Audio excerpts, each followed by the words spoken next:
Welcome to Inclusion in Marketing, the show that's all about giving you the skills and insights you need to win the attention, adoration, and loyalty of more consumers, especially those with differences that are often ignored by brands. I'm your host, Sonia Thompson, a marketer and a person with a lot of differences. Let's get to it. Did you know that most businesses only use 20% of their data? That's like reading a book with most of the pages torn out or paying for a coffee that's just 1/5 full. Point is, you miss a lot unless you use HubSpot. Their customer platform gives you access to the data you need to grow your business. The insights trapped in emails, call logs, and transcripts, all that unstructured data that makes all the difference. Because when you know more, you grow more. And when you get a full cup of coffee, you can do more too. But I digress. Visit HubSpot.com today. Luna was born when we lived in Argentina. Soon after, I had to register her birth with the U.S. consulate so we could establish her U.S. citizenship and get her passport. During that process, I found myself struggling and confused when it came to filling out her paperwork, particularly in the parts where I had to select her race and her ethnicity. I checked that yes, she was Latino from an ethnicity standpoint, and checked the Black African American box for race. I'd filled out forms like these plenty of times before for myself and rarely gave any thought to the questions or why they were asked that way. I'm non-Latino and I'm Black. Simple. But filling these forms out seemed a bit more complicated for me when it came to my new family. Back in 2020, when we were going through the visa process for Jonathan in preparation for our move to the US, when I had to fill out the forms for him, it was really weird for me. Is Jonathan Latino? Yep, absolutely. Race? Ooh, that one was a little trickier. What was I supposed to check? White? When it comes to ethnicity, they say, are you Hispanic or are you Latino? Is Jonathan Latino? Yes, absolutely. But then whenever we get to race, it was a little trickier. The options are Native Hawaiian. Nope. Jonathan's not Native Hawaiian. Alaska Native. Nope. Asian. Nope. American Indian. Nope. Black African American. Nope. Other Pacific Islander. Nope. And the last category that was left was white. Was I supposed to check white? In my mind, Jonathan is Latino. He's Argentine.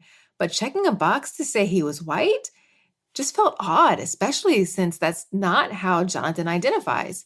I had to go and look up the definitions of race and ethnicity to get a better understanding. Turns out, when it came to my husband, I always thought about his ethnicity and nationality. Race wasn't really a part of the equation. Perhaps it was because at that point in time, the duration of our relationship had been in Argentina, where race wasn't top of mind for us the way it is here in the US.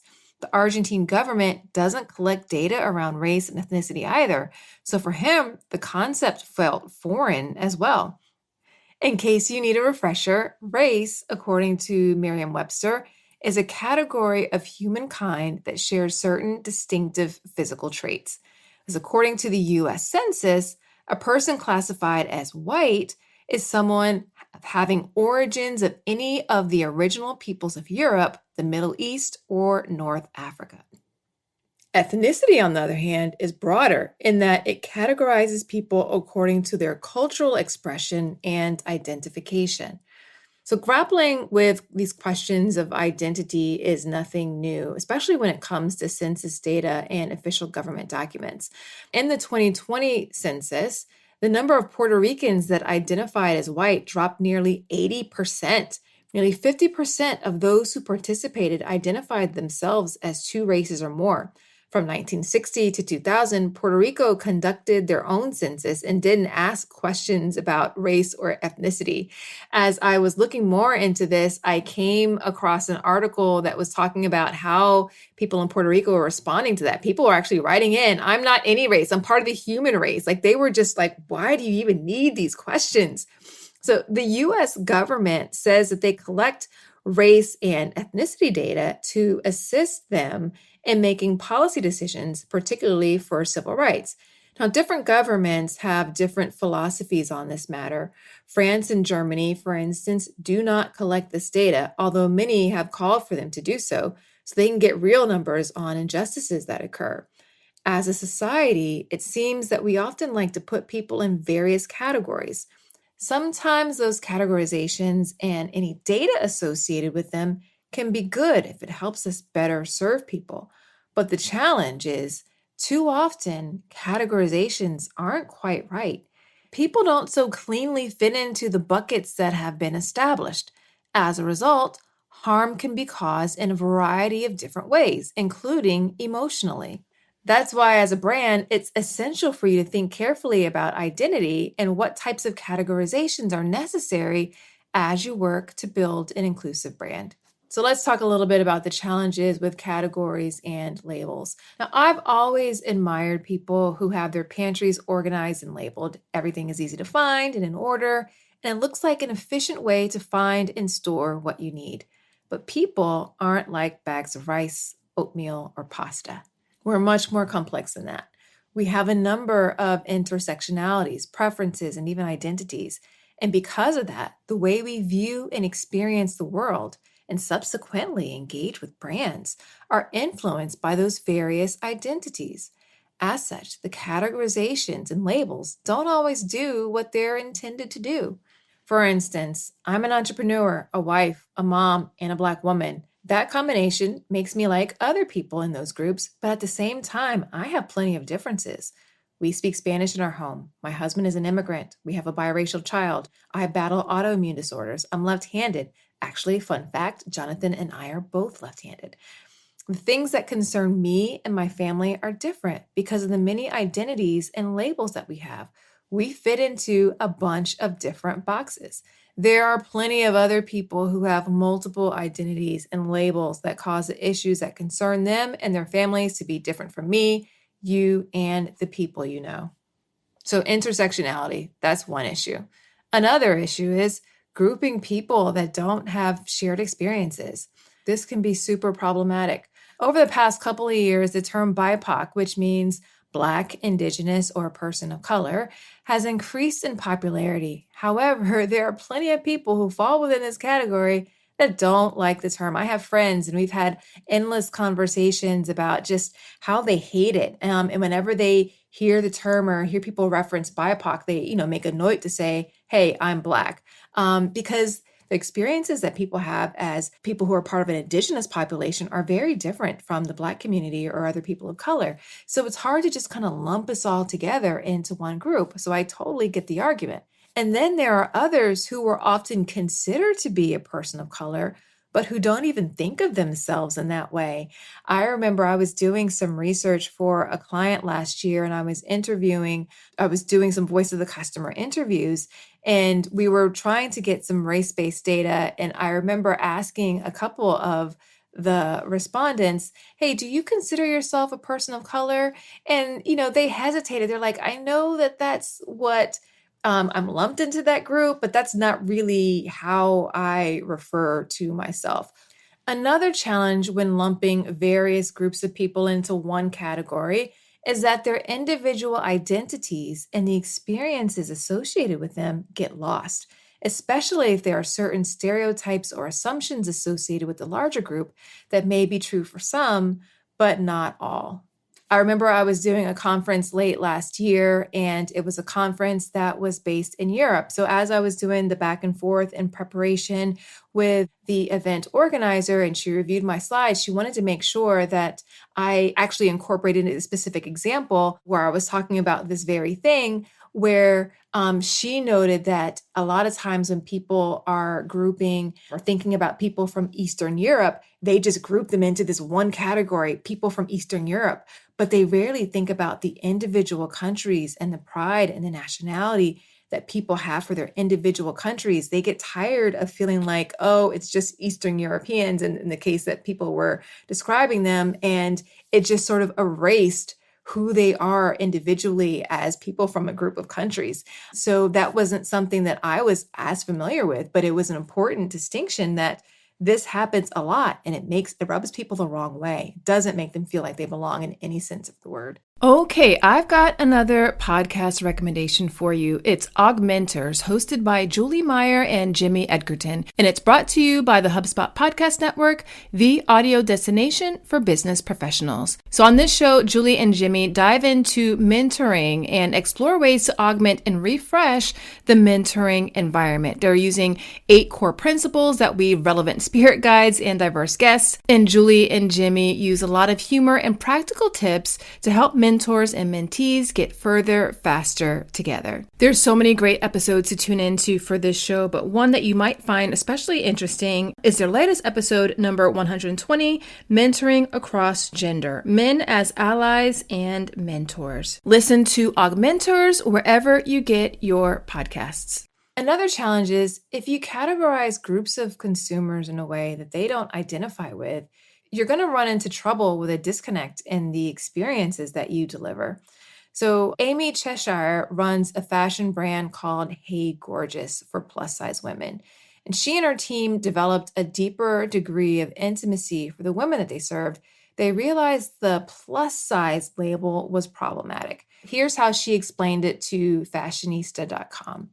She says, we find that a lot of women, especially the size 14, 16, do not identify themselves as plus size. So they are just living life as they are, and they can fit into some clothes and some clothes they can't.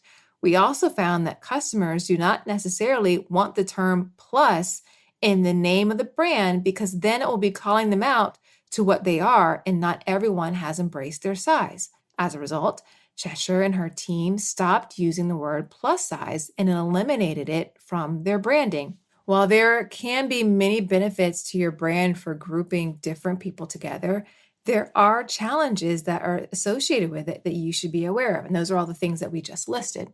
But at the same time, labels can also be useful. I follow a gluten-free diet for health reasons. When I'm shopping for ingredients or at a restaurant grabbing food, I need to know what I can and can't eat. As I mentioned in episode number 12, we are not the same, so don't treat us the same. In Argentina, pregnant women are treated with so much care. When I was pregnant with Luna and I arrived back in Buenos Aires after a business trip to the longest customs line I had ever seen, I could have easily stood there for upwards of 90 minutes. But thankfully, one of the officers saw my pregnant belly and sent me to a shorter line that I sailed through in 5 minutes. Different categories of people need different things. And we can't give everyone what they need through our products, services, experiences, policies, practices, and programs if we don't take the time to figure out what those differences require. Categorizations and the data associated with them can help companies identify other challenges and issues, such as when they have a gender pay gap. They help them identify when their talent and their leadership teams are not representative of the populations they want to serve. And they help marketers figure out when their marketing is leaving certain customer groups out. I worked with one brand a few years ago who had data that showed that African Americans used their product the least and had the least connection with the brand when compared to other races.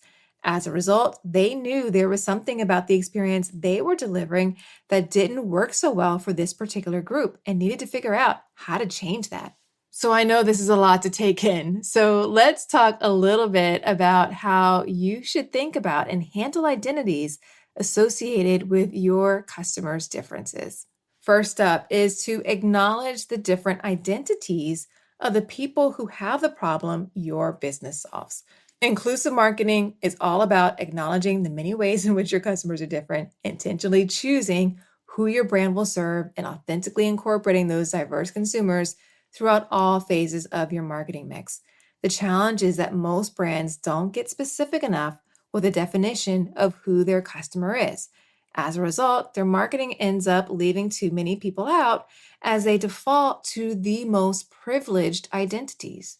Getting clear about what those identities are and choosing the ones you will serve helps you get clear about the various ways you need to serve people with those identities to make them feel like they belong with you. When you look at many electronics brands, for instance, it's clear they've identified that the customers that they want to serve speak various languages. So they design products that support use with different languages. Nike has defined that those who identify as Muslim are included in the people who have the problem their brand solves. So once they decided they wanted to serve this group, they realized that Muslim women in particular needed something other women didn't, a hijab that worked for sport. Retailer ASOS saw that people who identified as having some form of disability used their products and that they wanted to serve them. So they worked to design product lines with them in mind and also put in policies to ensure their website and online apps were accessible. I worked with a woman last year on a inclusive marketing intensive, and she told me that she wanted to make sure that people from the LGBTQ plus community felt like they belonged with her business. So she's working to ensure that she delivers experiences throughout her customer journey that make them feel that way. Another thing that you can do is to ask your customers how they prefer to be identified. And when I worked my corporate job, I worked on a brand that made insulin pumps and associated products for people with diabetes. We were careful throughout all our internal and external communications to refer to the people we were serving as people with diabetes rather than diabetics. We learned the distinction was a preference of those within the community, and we governed ourselves accordingly to respect them and their preferences. Now, increasingly in professional settings, we're seeing people add their preferred pronouns to their names, such as she, her, he, him, they, them, for the purpose of letting others they encounter know how they identify and how they prefer to be referenced.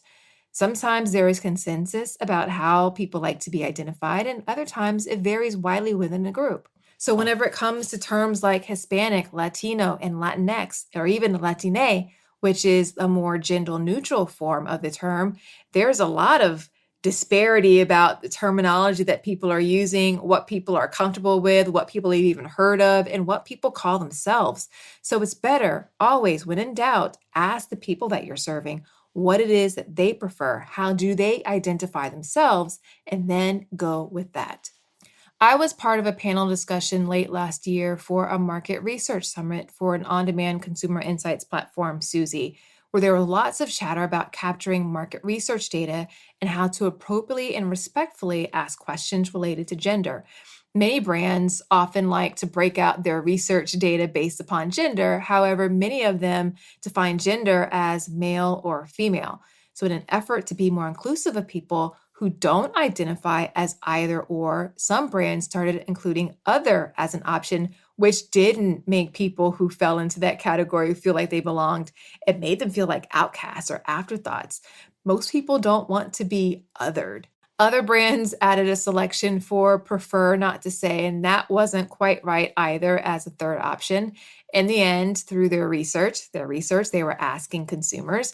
Suzy found that the preferred way to ask the question with the LGBTQ plus community was to say, "What is your gender? Please select all that apply." Then they included responses for male, female, and prefer to self-describe. And one other thing that you can do is uncover any trends and outcomes based upon identity. This is where equity work comes into play. In a perfect world, the differences we have would not impact the degree of success we experience in various aspects of life. But unfortunately, we know this isn't the reality that we live in today. The outcomes or degree of success for certain categories of people, particularly those who have fewer degrees of privileges than others, tend to be lower. And as a result, those who want those outcomes to change focus on shining a light on those inequities and working to put interventions in place to ensure people get what they need to succeed. That's what happened with the Black Lives Matter movement. Organizers wanted to shine a light on the differences in how the Black community is treated and to call for large-scale systemic changes to eliminate those disparities once and for all. As a brand that wants all the people you serve to achieve success, that means that some groups may need additional support than others to level the playing field and to help them get the results that they seek. Business is about belonging. Identity is a critical aspect of belonging. That's why it's essential that as a brand, the people you serve are able to see themselves reflected in your brand, but also thriving with your brand. Thus, if they can't find their identity adequately reflected, if it feels miscategorized, lost, or struggling to get consistent positive outcomes, the people you serve who have some sort of difference won't feel like they belong with you. Identity matters. Don't take shortcuts with it. The people you serve will reward you when you take the time to get it right. That's it for today's show. If you need more help getting started building an inclusive brand, go ahead and grab my Inclusive Marketing Starter Kit. You can find it at inclusivemarketing.co/starter kit. And if you like this episode, I would so appreciate it if you would share it with a friend and even rate and review it in your podcast app of choice. It'll help get the word out so others can get going delivering inclusive experiences. Until next time, remember, everyone deserves to have a place where they belong. Let's use our individual and collective power to make sure more people feel like they do. Somebody's waiting on you. Thanks for listening.